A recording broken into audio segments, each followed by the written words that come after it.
Ya, bismillahirrahmanirrahim. Assalamualaikum warahmatullahi wabarakatuh. Alhamdulillah kita bertemu lagi di pembelajaran PJJ. Meskipun kita sudah tatap muka, tapi tetap pembelajaran harus melalui PJJ karena memang kita belum tatap muka secara optimal ya. Apa istilahnya? Suka tidak suka kita harus selalu gembira untuk mengikuti pembelajaran PJJ ini.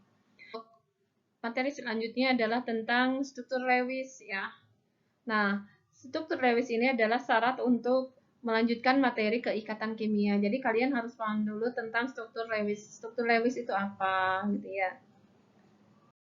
Nah, sebelum kita ke apa itu struktur Lewis, seperti biasa Ibu akan menunjukkan dulu tujuan pembelajaran. Jadi yang harus kalian pahami itu adalah hubungan antara susunan elektron valensi dengan struktur Lewis. Jadi menggambarkan struktur Lewis itu adalah dasarnya dari elektron valensi. Jadi elektron valensi itu apa? Kemarin sudah dibahas, yaitu dari konfigurasi elektron. Jadi elektron yang terdapat pada kulit paling luar. Kemudian yang kedua, kalian dapat menganalisis kecenderungan suatu unsur untuk mencapai kestabilan. Misalnya dengan cara melepas atau dengan menerima elektron. Kemudian yang ketiga adalah dapat menganalisis pembentukan senyawa berdasarkan struktur Lewis berhubungan dengan kecenderungan atom untuk mencapai kestabilan. Bisa ikatan ion, ikatan kovalen, dan ada ikatan kovalen koordinasi untuk selanjutnya. Iya, lanjut. Iya. Nah, seperti Ibu tadi katakan, apa itu struktur Lewis? Struktur Lewis itu adalah sederhana sekali pengertian, yaitu menggambarkan elektron valensi di setiap sisi atom unsur ya. Nah, untuk menggambarkan struktur struktur Lewis itu kalian harus paham dulu tentang konfigurasi elektron untuk mengetahui elektron valensinya yang akan digambarkan dengan struktur Lewis. Nah, Ibu ambil contoh saja adalah konfigurasi elektron gas mulia yaitu golongan 8A. Konfigurasinya menggunakan kulit atom. Kenapa Ibu nyatakan di sini dengan kulit atom? Karena konfigurasi elektron itu bisa dituliskan dengan subkulit atom yaitu SPDF. Nah, untuk ikatan biar gampang kita gunakan kulit atom. Nah, ini adalah contoh-contoh unsur gas mulia, yaitu ada helium, simbol He, neon, argon, kripton, xenon, dan radon. Kita ambil contoh aja helium. Helium itu nomor atomnya 2, maka dituliskan konfigurasinya pada kulit pertama, yaitu pada kulit K itu 2. Kemudian neon, itu karena K itu maksimumnya 2, makanya harus dituliskan 2, tidak boleh lebih. Nah, sisanya karena neon itu 10, maka sisanya ke kulit berikutnya yaitu ke kulit L, itu 8. Kemudian AR itu adalah 18. Jadi diisikan 2, 8, 8 dan seterusnya. Ya. Nah, ini adalah elektron valensinya. 2 untuk He, kemudian untuk neon, argon, kripton, xenon, dan radon, elektron valensinya ada 8 semua. Nah, untuk yang elektron valensinya 2 itu memenuhi hukum duplet. Ya. Kemudian untuk yang elektron valensinya 8 itu adalah memenuhi hukum oktet. Jadi ada oktet, ada duplet gitu.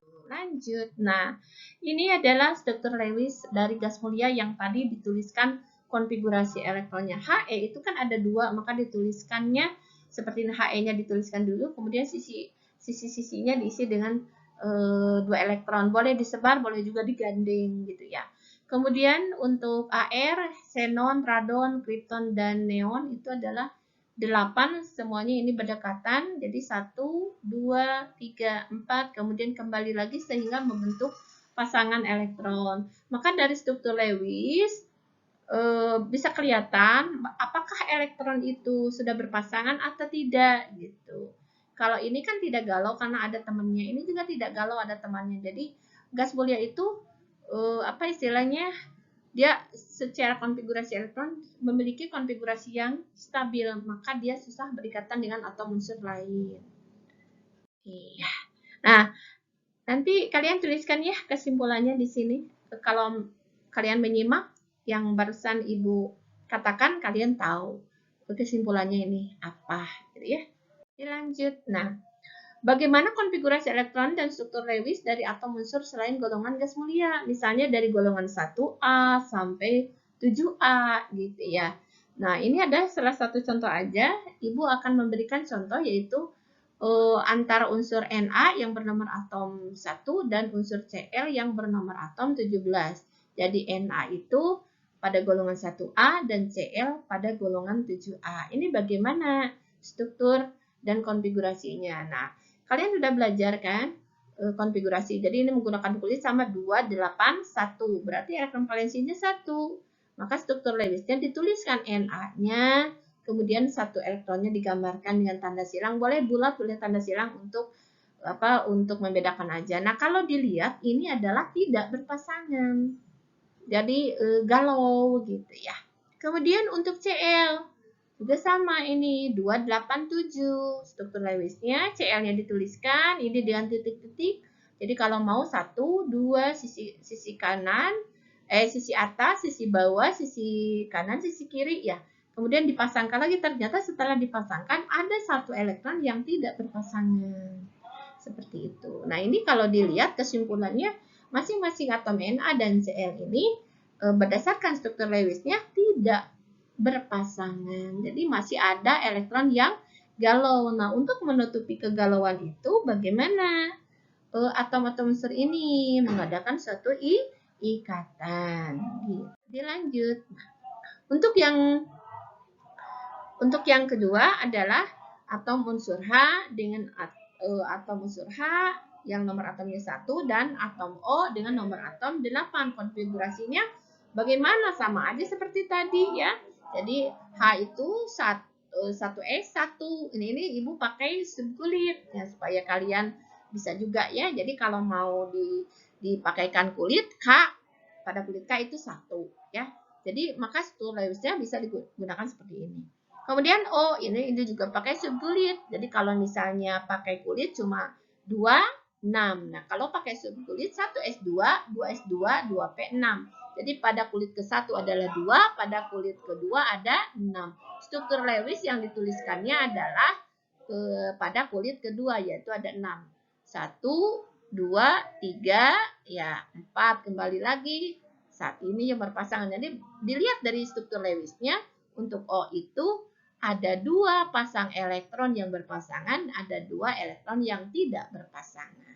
Kita lanjutkan ya untuk mengetahui pembentukan dari NaCl dan H2O. Bagaimana untuk mencapai kestabilannya itu, kalian bisa melihat animasi. Ionic bonding occurs between two atoms when one of the atoms has sufficient strength of attraction to remove an electron from the other atom. A sodium atom has 1 valence electron, with a stable energy level below containing 8 electrons. A chlorine atom has 7 valence electrons. If the atoms collide with sufficient energy, the chlorine atom will remove the electron from the sodium. The sodium atom loses its only valence electron and becomes a positively charged sodium ion. The energy level below now provides sodium with its stable octet. The extra electron completes a stable octet for chlorine, which becomes a negatively charged chloride ion. Covalent bonding occurs when neither atom has sufficient strength to completely remove the other atom's electrons. The atoms share electrons, and both atoms achieve a stable outer energy level.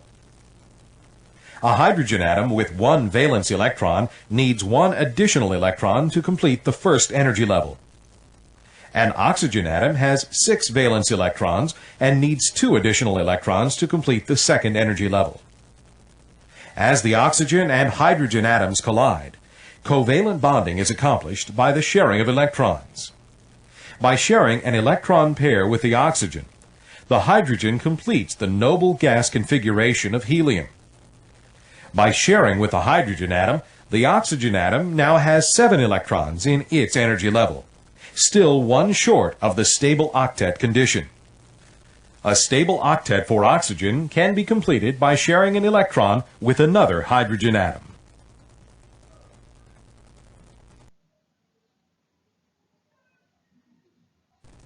Ionic bonding occurs between two atoms when one of... Nah, kalian sudah melihat animasi yang digambarkan yang barusan ya.